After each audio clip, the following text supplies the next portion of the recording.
आता आपण अप्लास्टिक ॲनिमियाच्या ट्रीटमेंटबद्दल बोलूया. पेशी तयार होण्याच्या प्रक्रियेत डिफेक्ट असतो.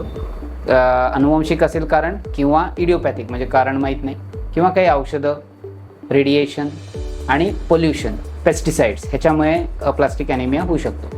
तर ट्रीटमेंट काय काय आहे, तर समजा सिव्हिअर अप्लास्टिक ॲनिमिया आहे. आता ते अप्लास्टिक ॲनिमियामध्ये 3 ग्रेड्स असतात, माइल्ड, मॉडरेट, सिव्हिअर. जर सिव्हिअर असेल आणि पेशंटचं वय 40च्या खालती असेल तर सगळ्यात बेस्ट ट्रीटमेंट असते ॲलोजेनिक स्टेम सेल ट्रान्सप्लांटेशन, म्हणजे पेशींचं प्रत्यार्पण. म्हणजे भाऊ किंवा बहिणीबरोबर HLA मॅचिंग केलं जातं. HLA मॅच असेल तर भाऊ किंवा बहिणीकडनं सेल्स घेतले जातात आणि पेशंटला दिल्या जातात. या प्रक्रियेला स्टेम सेल ट्रान्सप्लांटेशन म्हणतात. आणि पेशी दुसऱ्याकडनं घेऊन पेशंटला दिल्या जातात ना. एक तो भाऊ असेल किंवा मॅच अनरिलेटेड डोनर असेल किंवा इवन हॅप्लो ट्रान्सप्लांटमध्ये आई वडील असतील.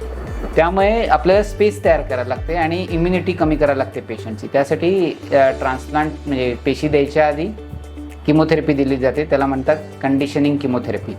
म्हणजे थोडक्यात पहिल्यांदा कंडिशनिंग केमोथेरपी दिली जाते. त्याच्याने पेशंटच्या शरीरात स्पेस केली जाते आणि इम्युनिटी त्याची कमी केली जाते, जेणेकरून बाहेरच्या पेशींचं प्रत्यार्पण सहजासहजी व्हावं.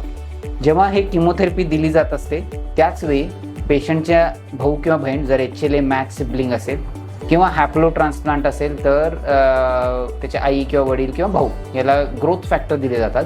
आणि 5व्या दिवशी हे स्टेम सेल्स काढले जातात आणि तोपर्यंत स्पेससुद्धा तयार झालेले असते पेशंटच्या बॉडीमध्ये आणि इम्युनिटीसुद्धा कमी झालेली असते. ते पेशींचं प्रत्यार्पण केलं जातं.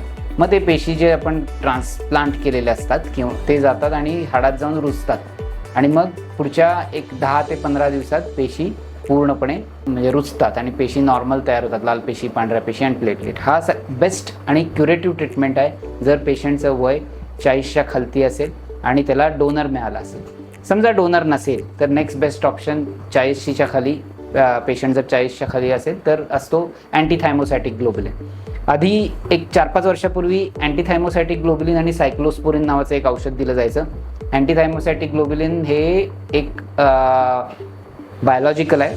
म्हणजे काय केलं जातं की लहान बाळाचे थायमस घेतलं जातं आणि ते हॉर्स म्हणजे घोड्याच्या शरीरात ते इंजेक्ट केलं जातं. ते त्यातले जे सेल्स असतात ते त्याच्याविरुद्ध अँटीबॉडी तयार केल्या जातात आणि मग ते अँटीबॉडी सेपरेट केल्या जातात. त्याला म्हणतात अँटीथायमोसायटिक ग्लोबुलिन. ओके, तर हे अँटीथायमोसायटिक ग्लोबुलिन साधारणपणे 40 mg/kg पर डे या डोसनी दिलं जातं. 4 दिवस दिलं जातं आणि मग 5व्या दिवसानंतर सायक्लोस्पोरिन चालू केलं जातं. साधारणपणे 3 महिन्यापर्यंत अंदाजे 60 ते 70% लोकांच्यात रिस्पॉन्स येतो. आता आधी आम्ही सायक्लोस्पोरिन आणि ATG एकत्र द्यायचो, पण आता काही वर्षापासून असं बघितलं गेलं आहे की एल थ्रोम्बोपॅक किंवा थ्रोम्बोपायटिन अनालॉग्स म्हणतात त्याला. म्हणजे थ्रोम्बोपायटिन म्हणजे प्लेटलेट तयार करणारे जो द्रव्य असतो किंवा स्टिम्युलेट करत असतो मेगाकॅरोसाइटला, ते एक प्रकारचं औषध आहे. आणि थ्रोम्बोपायटिन अनालॉग देतो, जेणेकरून प्लेटलेट आणि बाकीच्या पेशी वाढायला मदत होते. तर आता सध्या ATG, सायक्लोस्पोरिन आणि थ्रोम्बोपॅक किंवा थ्रोम्बोपायटिन अनालॉग्स असं आम्ही देतो. साधारणपणे 3 महिन्यात रिस्पॉन्स येतो, पण सायक्लोस्पोरिन आणि थ्रोम्बोपॅक साधारणपणे 1 वर्षापर्यंत दिले जातं आणि मग टप्प्याटप्प्याने ते कमी केलं जातं. ही झाली ट्रीटमेंट 40 वर्षाच्या खालच्या पेशंटची. समजा 40 वर्षाच्या वरती पेशंट असेल तर त्याला आम्ही जनरली ट्रान्सप्लांट ॲडवाईस करत नाही. त्याच्यात आम्ही अँटीथायमोसायटिक ग्लोबुलिन नावाचं एक औषध असतं, ते द्यायचं आम्ही ॲडवाईस करतो.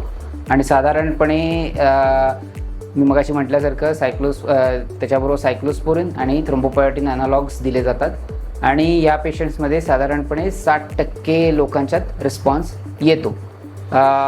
मी मगाशी मागच्या व्हिडिओमध्ये सांगितलेलं की कंजेनायटल बोन मॅरो फेल्युअर सिंड्रोममध्ये आम्ही जनरली ATG, सायक्लोस्पोरिन आणि थ्रोम्बोपायटिन अनालॉग्सचा वापर टाळतो, कारण ते अनुवंशिक असतं. आपल्याला पूर्ण बरं करायचं असेल तर स्टेम सेल ट्रान्सप्लांटेशन हाच एक मार्ग राहतो.